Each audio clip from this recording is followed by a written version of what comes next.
Eu tenho hoje um sentimento de indignação e de vergonha em razão das muitas coisas que vêm acontecendo e que vêm me envergonhando de ser brasileiro e que vêm me indignando, e não a mim, mas a milhões de pessoas. Dentre essas muitas coisas, uma delas, e é praticamente uma por dia, é a forma como veio e foi recebido a convite de Luiz Inácio o senhor Nicolás ou Nicolás Maduro, presidente da Venezuela.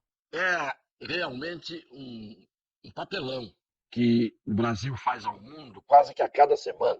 Um vexame, um escândalo. Neste caso, receber o senhor Nicolás Maduro, ditador da Venezuela, da forma como ele foi recebido, com todas as honras de um chefe de Estado, enquanto que os outros chefes de Estado não a tiveram, ou não as tiveram, essas honras, é realmente a prova de que o senhor Luiz Inácio, das duas, uma. Ou ele ficou avariado na vida, dependendo das circunstâncias, do tempo que se viveu, do tempo em que se viveu e daquilo que a gente fez com o tempo e no tempo, não é de se estranhar que as pessoas fiquem avariadas.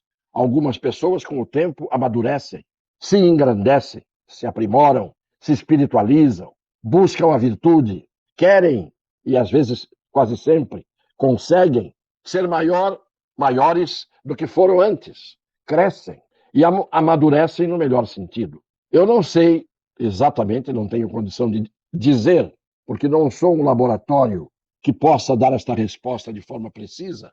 Eu não sei que tipo de avaria está ocorrendo com o senhor Luiz Inácio da Silva.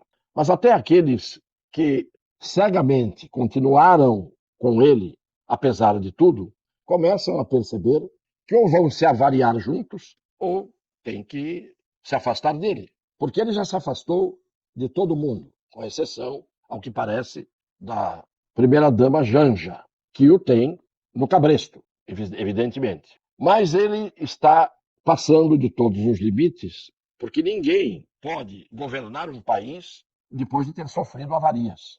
E essas avarias são visíveis pelo que ele fala, pelo comportamento que ele tem, por aquilo que ele semeia, pela forma escancarada como ele debocha do povo brasileiro, que tem um mínimo de tirocínio e de descortino. O que nós estamos vendo é realmente uma barbaridade.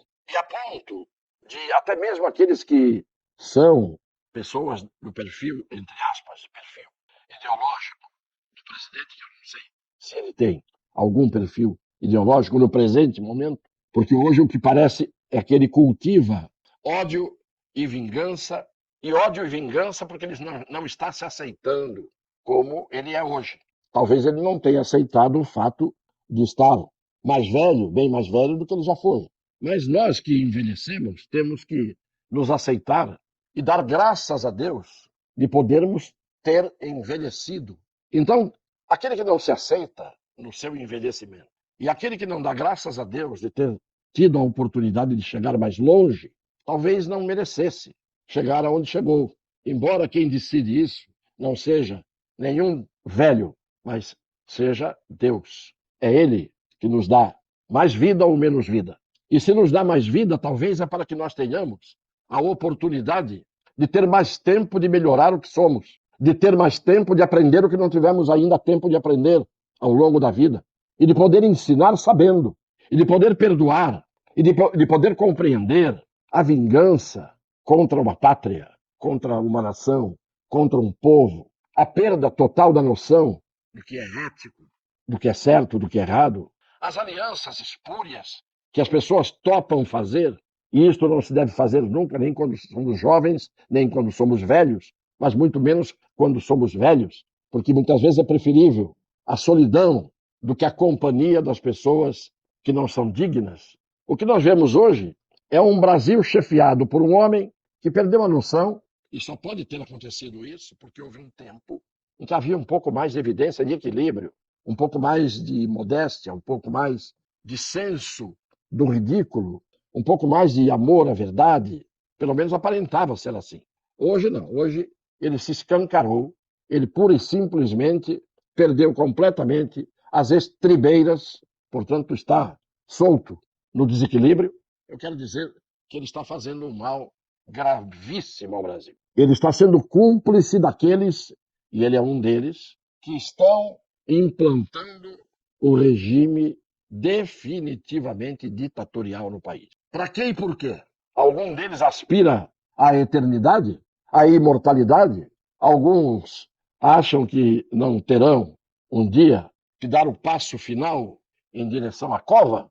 Por que não procurar dar exemplos positivos de grandeza, de amor à pátria, de capacidade de perdoar, se é que alguém tem que ser perdoado, no caso dele, não sei quais são os males dos quais ele padece ou se ressente. O fato é que ele está passando, ele está passando, ele está na passagem e não se dá conta de que neste momento é preciso que ele permaneça como alguém que deixou um exemplo de dignidade, ainda que no último minuto, no último instante da sua vida, depois de todas as aberrações em que se meteu ou que cometeu. Trazer um ditador sanguinário, recebê-lo da forma como recebeu, é uma coisa absurda. Quando o senhor Luiz Inácio da Silva diz que é uma narrativa, que é uma história, que é uma ficção, dizer que a Venezuela não é uma ditadura. Então, qual é o projeto desta gente que nos três poderes vem vindo, vem construindo, vem manipulando, vem moldando esta ditadura a que nós estamos, em que nós estamos já enfiados pelo menos até o pescoço?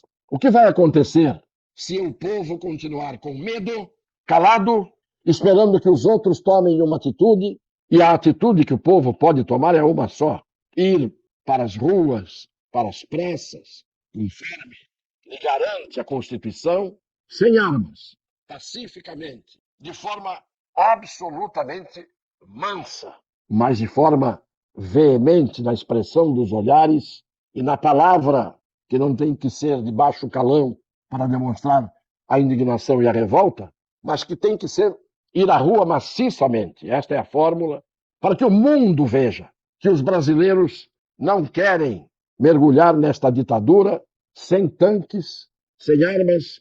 É assim, só ir para a rua. Sem armas, sem tanques, sem violência, sem guerra civil, pacificamente. Mas que o mundo veja o que está acontecendo há 4, 5 anos no Brasil e isto possa fazer com que os autores, os compositores dessa tirania, que já está hoje escancarada, cedam o seu lugar de um jeito ou de outro e vão viver a sua vida tranquilamente, deixando uma triste memória de suas passagens. É preciso não ter medo. As pessoas dizem, nós estamos com medo. Medo de quê? Medo das Forças Armadas? Não. Elas estão lá nos seus quartéis e lá ficam e lá ficarão, porque esta é a vocação das Forças Armadas atualmente no Brasil. Fiquem lá, todos nos seus quartéis. Fiquem lá. Medo de quê? Medo do Supremo Tribunal Federal? Medo de 11 homens? Homens que eu digo, homens e 2 mulheres. 9 homens e 2 mulheres. Mas será que essa quantidade de pessoas pode mandar, desmandar e atemorizar um país inteiro com milhões e milhões de habitantes? Esse medo é maior do que o medo de ver o futuro dos seus filhos, dos seus netos, tendo que um dia imitar o que os venezuelanos fizeram aos milhares, fugindo para o Chile, para o Brasil, para outros países. 94% dos venezuelanos estão abaixo da linha da pobreza. Um dos países que foi mais rico do mundo, um dos maiores exportadores de petróleo do mundo. E eu acho que as coisas estão se construindo bem construídas. Porque quais são as forças que garantem esses que estão construindo a ditadura no Brasil? Eu perguntei desde o primeiro dia isso. Quem é que está por trás dessa gente e dá garantias a essa gente? Percebam que a Venezuela faz fronteira com o Brasil. E tem, proporcionalmente, a maior força bélica, a maior força militar da América Latina, a Venezuela. Assim como tem a Colômbia. E às vezes você não tem só as forças que estão à sua volta, dos aliados que você procura para te dar uma cobertura. Você tem forças internas, armadas até os dentes, não o povo, mas as forças armadas até os dentes, que num determinado momento podem incendiar este país, que são as forças do crime organizado. Então, as pessoas hoje têm medo, mas esse medo vai aumentar cada vez mais até que chegue um ponto em que não adiantará ter medo algum, porque sobrará para todos os medrosos e os acovardados que não têm coragem nem mesmo de falar as coisas que têm que ser ditas. Sem o atrevimento de um Flávio Dino, sem o atrevimento de um Luiz Inácio da Silva, porque eles entraram no campo do atrevimento, estão agindo com cobertura, estão agindo porque têm as costas quentes. E eu digo isso há muito tempo. Tem muito corajoso que tem a coragem emprestada. Não é própria, é emprestada. Vem de quem lhes acoberta. Agora, ficarmos todos olhando tudo isso acontecendo, e estamos olhando há muito tempo, estamos vendo o que eu disse outro dia, um país em extinção.